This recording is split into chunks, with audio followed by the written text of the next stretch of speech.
Hi നമസ്കാരം. Hotel five life നമ്മുടെ ചാനലിലേക്ക് എല്ലാവർക്കും സ്വാഗതം.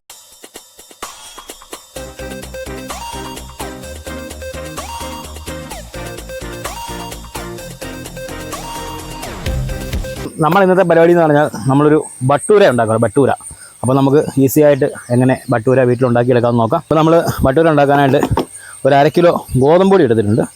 നമുക്കതിലേക്ക് കുറച്ച് മൈദപ്പൊടി ഇട്ട് കൊടുക്കാം.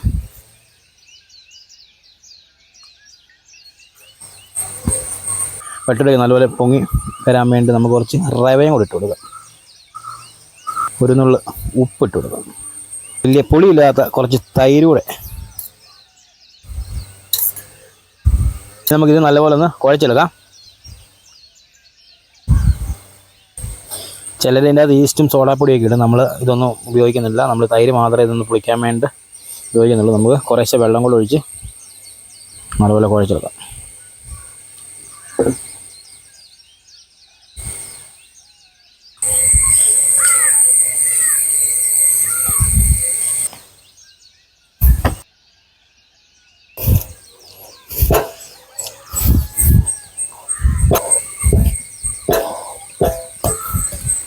അപ്പോൾ നമ്മുടെ ബട്ടൂരയ്ക്കുള്ള മാവ് നമ്മൾ കുഴച്ചെടുത്തിട്ടുണ്ട്. നമുക്കൊരു അരമണിക്കൂറോളം ഇതൊന്ന് ജസ്റ്റ് പൊങ്ങാൻ വേണ്ടിയിട്ട് വെക്കാം.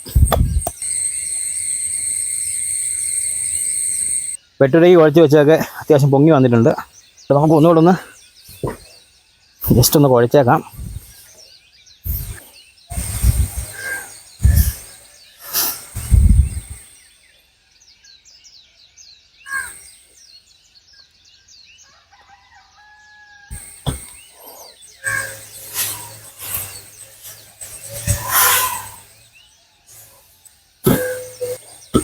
പരത്തിയെടുക്കാം.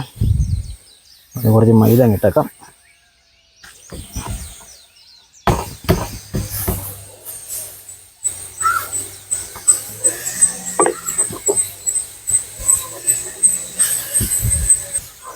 നമ്മൾ റൗണ്ടിലല്ല ബട്ടൂര ഉണ്ടാക്കുന്നത്. നമ്മൾ ഇത് 4ആയിട്ട് മുറിച്ച് ഒരു കോൺ ഷേപ്പിലാണ് നമ്മൾ ബട്ടൂര ഉണ്ടാക്കുന്നത്.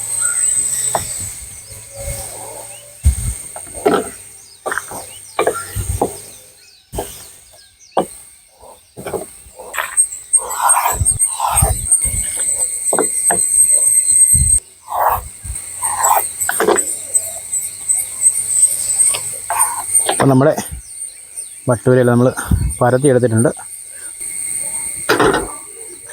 ചട്ടി ചൂടായിട്ട് നമുക്കിനി ഓയിൽ ഒഴിച്ച് കൊടുക്കാം.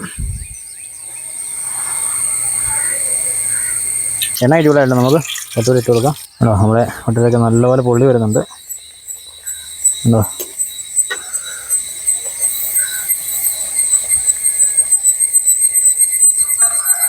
നമ്മൾ മെയിനായിട്ട് ഈ റവ ഇടുന്നതിൻ്റെ ഇതെന്ന് പറഞ്ഞാൽ ഈ സാധനം ഇങ്ങനെ വീർത്ത് വരാനുള്ള ഞാൻ ഉദ്ദേശത്തിലാണ് നമ്മൾ ഈ റവ ഇട്ട് കൊടുക്കുന്നത്. നമുക്കൊരു 3-4 ഒരുമിച്ച് അങ്ങ് ഇട്ട് കൊടുത്തേക്കാം.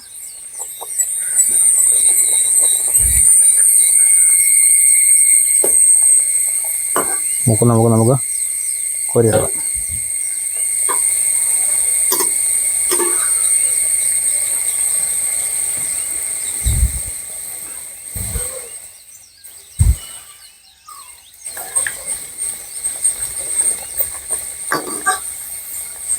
നമ്മളെ ഈ ആര്യാസിൽ നിന്നും നമുക്ക് ഈ വെജിറ്റേറിയൻ കടകളിൽ നിന്നൊക്കെ നമ്മൾ പൂരി വാങ്ങിക്കുമല്ലോ. നമ്മൾ സാധാരണ പൂരി ഉണ്ടാക്കുന്നത് ഗോതമ്പൊടി മാത്രം ഇട്ടാണ് നമ്മൾ പൂരി ഉണ്ടാക്കുന്നത്. അതിൻ്റെ അകത്ത് അവർ റവ ചേർത്താണ് ഉണ്ടാക്കുന്നത്. അതാണ് അതുണ്ടാക്കി ഇച്ചിരി തണുപ്പ് വന്നാലും അത് ആ വീർപ്പ് കൊമള ചൊങ്ങാതെ ഇരിക്കുന്നത്. അപ്പോൾ അവരുടെ മെയിൻ ഐറ്റം അവർ അതിൻ്റെ അകത്ത് റവ ഇട്ടാണ് ഉണ്ടാക്കുന്നത്. റവ ഇടുന്നതിൻ്റെ മെയിൻ ഉദ്ദേശം തന്നെ ഇതിങ്ങനെ നല്ലപോലെ പൊള്ളി വരാനാണ്. അതുകൊണ്ട് നമ്മുടെ ഇത് നല്ല രീതിയിൽ പൊള്ളി വന്നിട്ടുണ്ട്. അപ്പോൾ സാധാരണ നമ്മൾ ഓർക്കും ഇത് റൗണ്ടായിട്ട് ഇട്ടാൽ മാത്രമേ പൊങ്ങി വരത്തുള്ളായിരിക്കും എന്നൊക്കെ ചിന്തിക്കും. പക്ഷേ അല്ല, നമ്മൾ ഏത് ഷേപ്പിൽ ഏത് വലിപ്പത്തിൽ ഈ വെച്ചാലും നമ്മൾ റവ ചേർത്ത് കുഴയ്ക്കുകയാണെങ്കിൽ നല്ലപോലെ നമുക്കിത് പൊള്ളി കിട്ടും.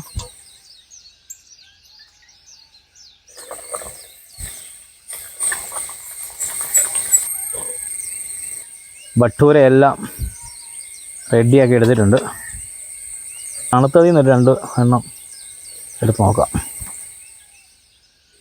നല്ല അടിപൊളിയായിട്ട് വന്നിട്ടുണ്ട്. നല്ല സോഫ്റ്റാണ്. ഒട്ടുമിക്ക എല്ലാവർക്കും ബട്ടൂര അറിയാമായിരിക്കും. നമ്മൾ നോർത്ത് ഇന്ത്യയിലൊക്കെ ചോള ബട്ടൂര എന്ന് പറഞ്ഞാൽ തന്നെ ഫേമസ് ഐറ്റമാണ്. ഒരു കോംബോ ആണ്. കടലക്കറിയും ബട്ടൂരയും കൂടെ കൂട്ടി കഴിക്കുക എന്ന് പറഞ്ഞാൽ അവിടുത്തെ ഒരു കോംബോ ആണ്. അപ്പോൾ നമുക്കിത് മുട്ടക്കറിയുടെ കൂടെ ചിക്കൻ കറിയുടെ കൂടെ ചപ്പാത്തി കഴിക്കുന്ന പോലെ പൂരി കഴിക്കുന്ന പോലെ ഒരു മസാല ഉണ്ടാക്കി അതിൻ്റെ കൂട്ടത്തിലോ ഇതിലൂടെ വേണം കഴിക്കാം. അപ്പോൾ ഈസി ആയിട്ട് ഉണ്ടാക്കിയെടുക്കാൻ പറ്റുന്ന ഒരു ഐറ്റമാണ്. പിള്ളേർക്കൊക്കെ ഇഷ്ടപ്പെട്ട് നല്ല കൊമ്പളയൊക്കെ പിടിച്ചിരിക്കുന്ന കാണുമ്പോഴത്തേക്ക് പിള്ളേർക്ക് കഴിക്കാനൊക്കെ ഒരു ഇഷ്ടമായിരിക്കും. അപ്പോൾ എല്ലാവരും ട്രൈ ചെയ്ത് നോക്കണം. ട്രൈ ചെയ്ത് നോക്കിയിട്ട് അഭിപ്രായങ്ങൾ ഞങ്ങളെ അറിയിക്കണം. ഞങ്ങളുടെ വീഡിയോസ് ഇഷ്ടപ്പെട്ടാൽ ഞങ്ങളുടെ ചാനൽ സബ്സ്ക്രൈബ് ചെയ്യണം, ലൈക്ക് ചെയ്യുക, ഷെയർ ചെയ്യുക. താങ്ക്